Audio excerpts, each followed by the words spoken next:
কৃষ্ণ কথা আমি কলিযুগৰ মানুহ ৰজা পৰীক্ষিতৰ নিচিনাকৈ ভাগৱতৰ কথা শ্ৰৱণ কৰিব নোৱাৰোঁ। ৰজা পৰীক্ষিতে 7 দিন একেৰাখে বহি দিনে ৰাতিয়ে ভাগৱতৰ কথা শ্ৰৱণ কৰিছে। ৰজা পৰীক্ষিতে অন্ন প্ৰাণ ইত্যাদি কৰা নাছিল, কেৱল জল গ্ৰহণ কৰি ভাগৱতৰ কথা শ্ৰৱণ কৰিছে।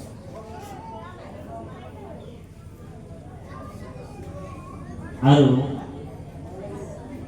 শুকগুৰু 7 দিন একেটা আসনতে বহি ৰজা পৰীক্ষিতক ভাগৱতৰ কথা শ্ৰৱণ দিয়াইছে। কৃপালু বাপাই সমস্ত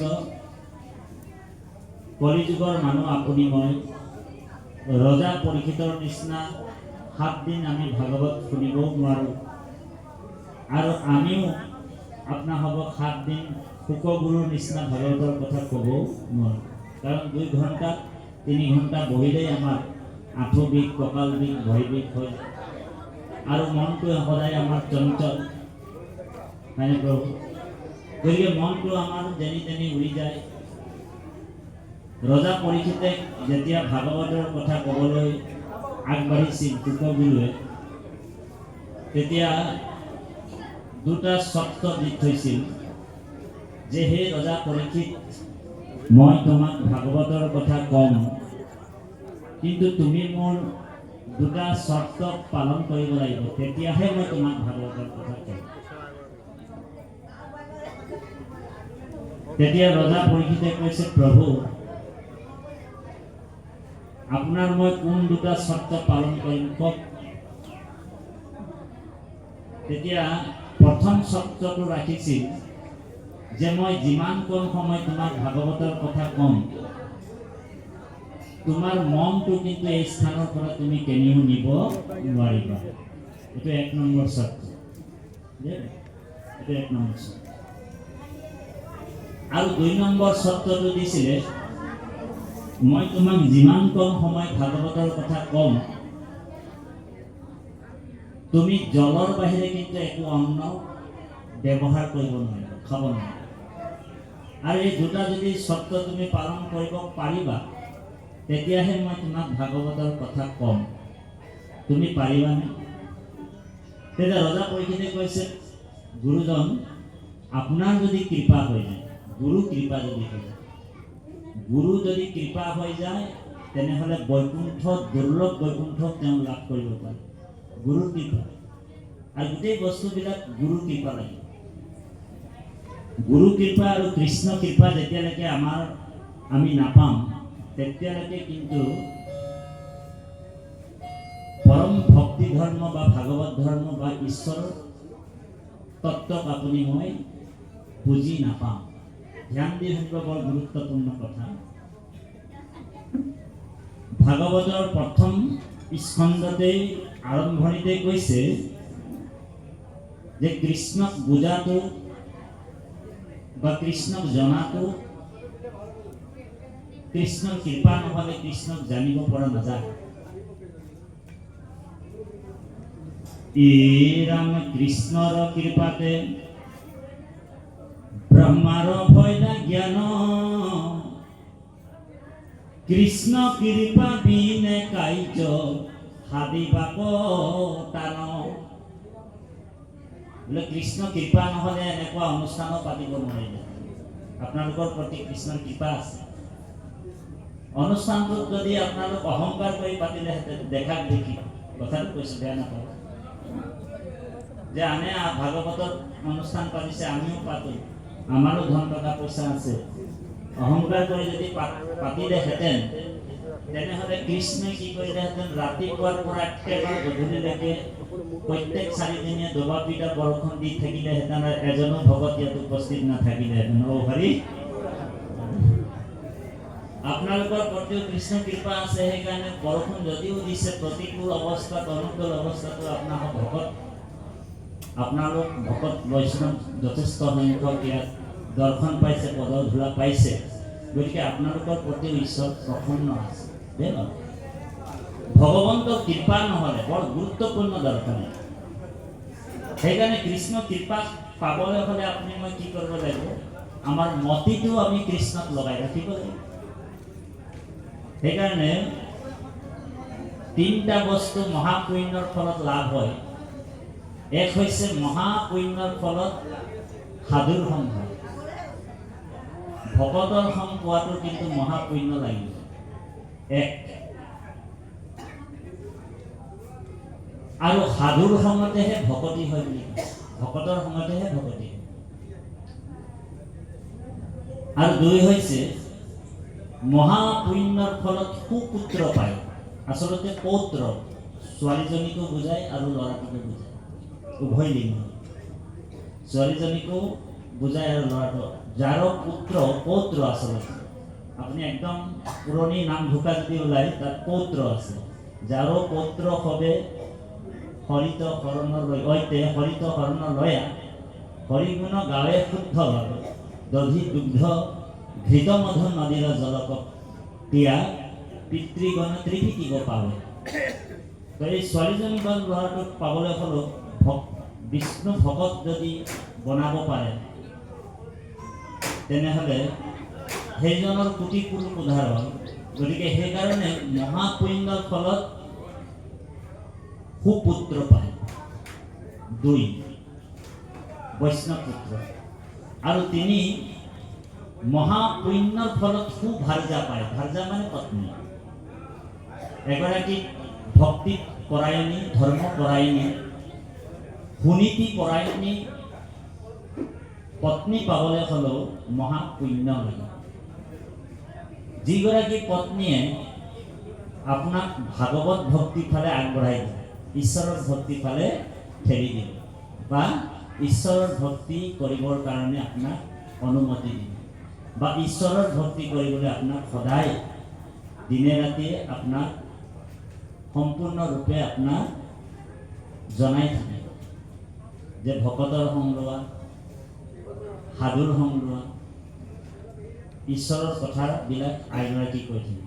তেনেহ'লে গম পাব যে সেইগৰাকী পত্নী মহাপুণ্যৰ ফলত লাভ হৈছে। আৰু যিগৰাকী পত্নীয়ে আপোনাক নামঘৰলৈ আহিবলৈ বাধা দিব, ধ্যান দি শুনিব, বৰ গুৰুত্বপূৰ্ণ। যিগৰাকী পত্নীয়ে আপোনাক ভাগৱত ভক্তিত বাধা দিয়ে, ভাগৱতলৈ আহিবলৈ বাধা দিয়ে। ধৰি লওক ভাদ্ৰ মাহত ভাগৱতৰ পাঠ চলি আছে, মাহজোৰা ভকতে ভাগৱত পাঠ কৰি আছে। যিগৰাকী পত্নীয়ে আপোনাক কৈ আছে বোলে আমি আদিবাসী ভাষাটো অকণমান লগাই দিম, আপোনালোক বেয়া পাব নেকি? আমাৰ উপাধিটো চায়ে গম পাই গ'ল যে আমি কাণামচৰি মানুহ, হয়নে প্ৰভু? গতিকে অকণমান মাজে সময়ে আদিবাসী ভাষাটো কম, বেয়া নাপাব আপোনালোক। গতিকে যিগৰাকী পত্নীয়ে আপোনাক কৈ থাকিব যে বোলে তুই আজিও গেলি ভাগৱতে, বোলে কালিও গেলি তুই ভাগৱতে, বোলে সব দিন যদি তুই ভাগৱতেই যাই থাকবি তো ঘৰেৰ বাজাৰটা কে কৰবে? ও হৰি। তেনেহ'লে গম পাই যাবি যে সেইগৰাকী পত্নী আপোনাক বোলে নৰকৰ ফালে লৈ যাব। আজিকালি পত্নীবিলাকক যদি কোৱা হয় বোলে আজি ইমান ধুনীয়াকৈ ভাগৱত পাঠ হৈ আছে নামগৃহত ভাদৰ মাহত, ব'লা ভাগৱতলৈ যাওঁ তুমিয়ে মই, এনেকুৱা যদি কোৱা হয়, তেতিয়া পত্নীজনীয়ে কি কয় জানেনে? বোলে মোৰ আজি আঁঠু বিষ, ভৰি বিষ, কঁকাল বিষ বুলি কয়, হয়নে বাৰু? কয়নে? কিন্তু পত্নীজনীক যদি কোৱা হয় হৰি ব'লা বোলে শ্বপিঙলৈ যাওঁ বুলি কৈ দিয়া হয়, লগে লগে কি হ'ব? বোলে 3 মহল বিল্ডিং উঠি যাব দৌৰি দৌৰি। অ হৰি উঠিবনে? নামঘৰতে আহিলে মানে পেটৰ বিষ, ভৰিৰ বিষ, কঁকালৰ বিষ। আৰু যেতিয়া বোলে শ্বপিঙলৈ যাওঁ বুলি ক'লে মানে আমাৰ ফালে আছে নে কেইবাটাও শ্বপিং মহল, ডাঙৰ ডাঙৰ শ্বপিং মহল খুলিছে আজিকালি, হয়নে বাৰু? গতিকে এনেকুৱা শ্বপিং মহলত, বিগ বজাৰত, আমুক বজাৰ, তামুক বজাৰত বোলে দৌৰি দৌৰি উঠি যায়। গতিকে এই মহাপুণ্যৰ ফলতে সুভাৰ্যা পায় আৰু মহাপুণ্যৰ ফলত সুপুত্ৰ পায়, বৈষ্ণৱ পুত্ৰ। যেনেকে আপোনাৰ বংশত যদি এজন বৈষ্ণৱ পুত্ৰ সৃষ্টি কৰিব পাৰে বা সৃষ্টি উৎপন্ন হৈছে, তেনেহ'লে আপোনাৰ মহাপুণ্য বুলি ভাবিব। কাৰণ ভক্ত প্ৰহ্লাদৰ ক্ষেত্ৰত চাবচোন, হয়নে? কাৰণ ভগৱান কৃষ্ণই নিৰ্সিংহ অৱতাৰ যেতিয়া হৈছিল, ভক্ত প্ৰহ্লাদক কৈছে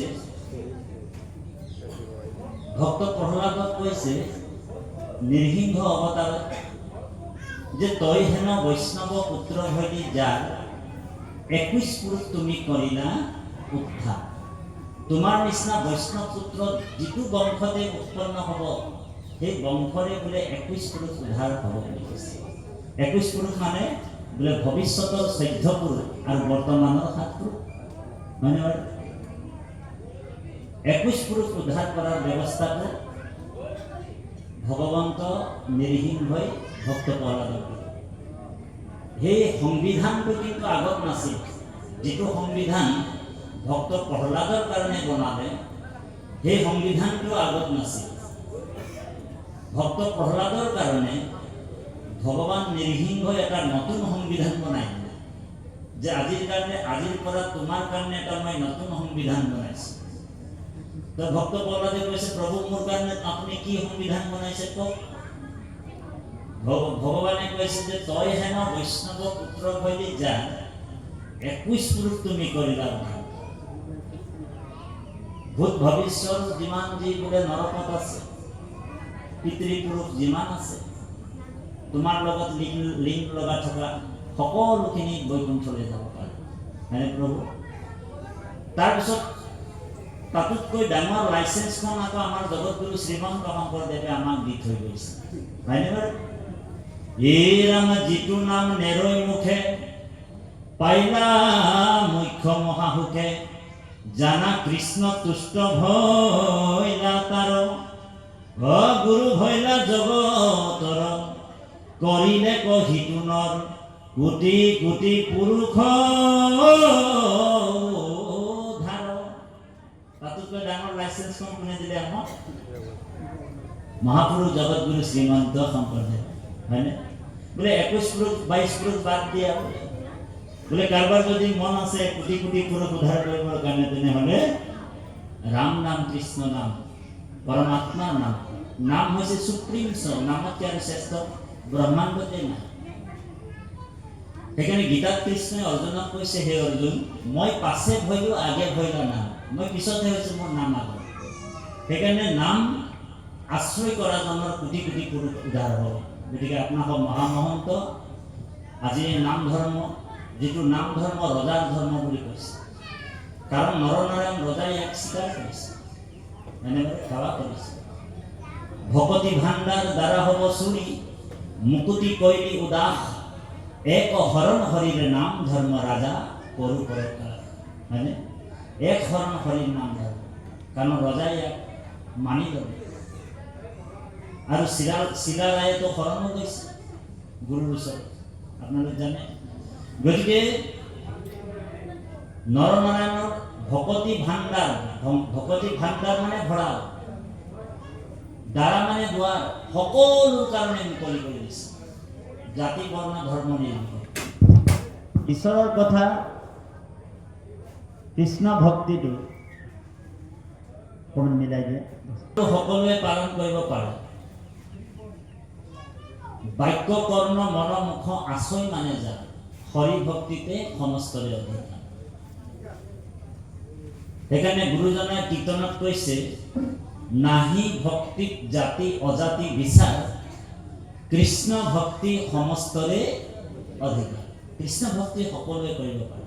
বাক্য, কৰ্ণ, মন আৰু মুখ, এই চাৰিটা বস্তু যাৰ যাৰ আছে, সকলো প্ৰাণীয়ে ঈশ্বৰক ধৰিব পাৰে। বুজি পাইছেনে কথাটো? সেইকাৰণে ভক্তিত জাতি অজাতি বিচাৰ কৰিব নাপায়।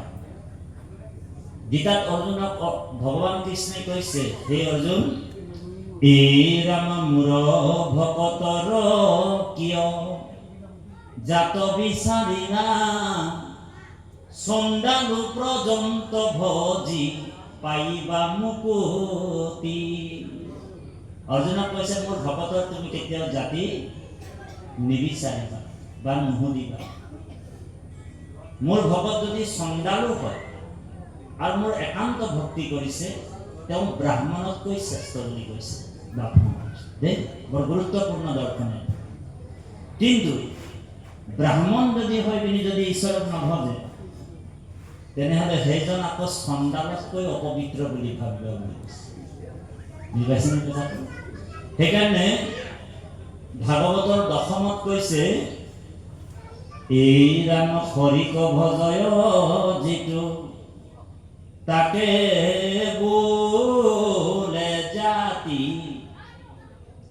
হৰিৰ বিমুখ যিটো হেহিহে অজাতি। এতিয়া জাতি আৰু অজাতিৰ পৰিচয়টো আপোনালোক পাই গ'ল, হয়নে বাৰু? কি বুলি ক'লে ভাগৱতে আমাক? হৰিক ভজয় যিটো তাকে বোলে জাতি।